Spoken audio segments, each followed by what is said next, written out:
एक गांव में रमा नाम की एक औरत रहती थी। उसकी शादी को 5-6 साल हो गए थे, लेकिन अभी तक कोई बच्चा नहीं था।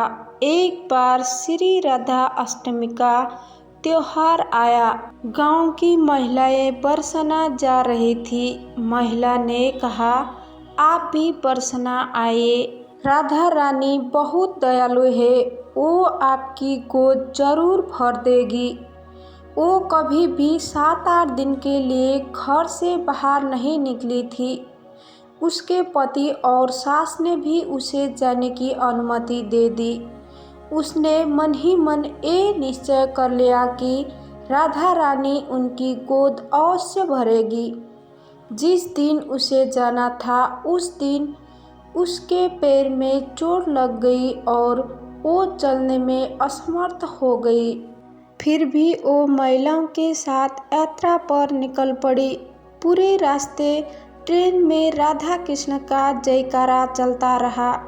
इस प्रकार वो सभी स्त्रियों को लेकर बरसाना पहुंची। सब लोग नहा धोकर राधा जी के मंदिर जाने के लिए तैयार हो गए। जब हम राधा जी के महल में जाते हैं तो हमें बहुत सारी सीढ़ियाँ चढ़नी पड़ती है। वैसे ही वो सीढ़ियाँ चढ़ने लगी तो उन्होंने महिलाओं से कहा, आप सब लोग बढ़े, मैं धीरे धीरे सीढ़ियाँ उतर रही हूँ। पैर में चोट लगने के कारण वो चल भी नहीं पा रही थी। 2-4 सीढ़ियाँ चढ़ने के बाद उसका पैर मुड़ गया और वो नीचे गिरने लगी। तभी एक 7-8 साल की लड़की ने उसका हाथ पकड़ लिया। रमा ने कहा, बेटी, आज तुम ना होती तो मैं गिर जाती। लड़की बोली, माँ, मैं तुम्हें इस तरह कैसे गिरने दे सकती हूँ। माँ ने पूछा, बेटी, तुम्हारा नाम क्या है? वो बोली, मेरा नाम लाडू है, मैं पास में ही रहती हूँ।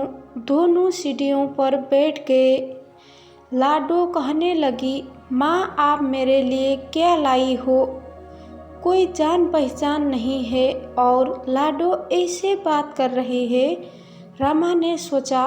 फिर रमा ने कहा, लाडो, मैं कल तुम्हारे लिए लाऊंगी, तुम्हें क्या पसंद है? लाडो कहती है, मुझे नाक की नथ, हार, झुमके, चूड़ियाँ, मेहंदी, घाघरा, चोली, ये सब पसंद है, कुछ भी ले आओ। इतना कहकर लड़की भाग गई। किसी तरह राम भी मंदिर में दर्शन करके लौट आए। वो आकर उस लड़की के बारे में सोचने लगी और बाजार से उसके लिए एक हार और चूड़ियाँ ले आई। अगले दिन वो उसी जगह उसका इंतजार करती हुई मिली जहाँ वो मिली थी। जैसे उन्हें दे गई चूड़ियाँ और नेकलेस, उन्होंने कहा कि वो ऐसे ही कोई और चीज़ नहीं लाई और मुंह बनाकर बैठ गई। तब राम ने कहा, मैं यहाँ 8 दिनों के लिए हूँ और हर दिन आपके लिए कुछ ना कुछ लाऊंगा। ये सुनकर लाडो उसकी गोद में बैठ गई और उसे गले लगा लिया। रमा ऐसे रोने लगी जैसे उसे कोई बच्चा मिल गया हो। उसने प्यार से उसका सिर सहलाया। वैसे ही वो फिर चल गई।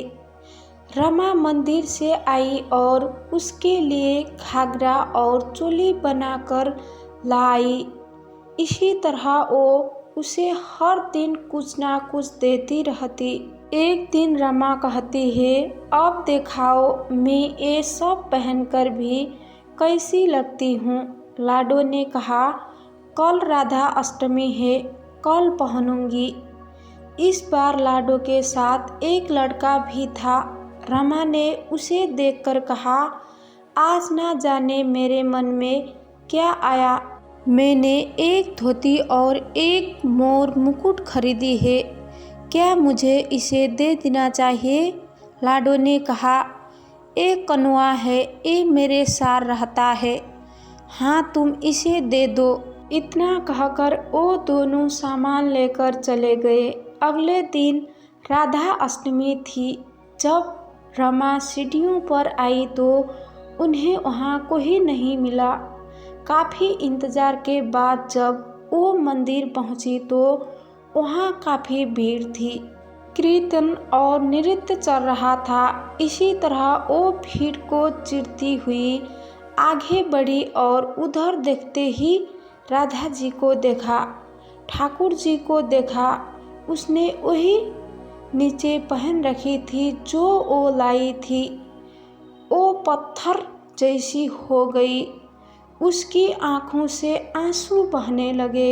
समझते देर नहीं लगी कि ये लाडो राधा जी और कन्हैया कृष्ण जी है।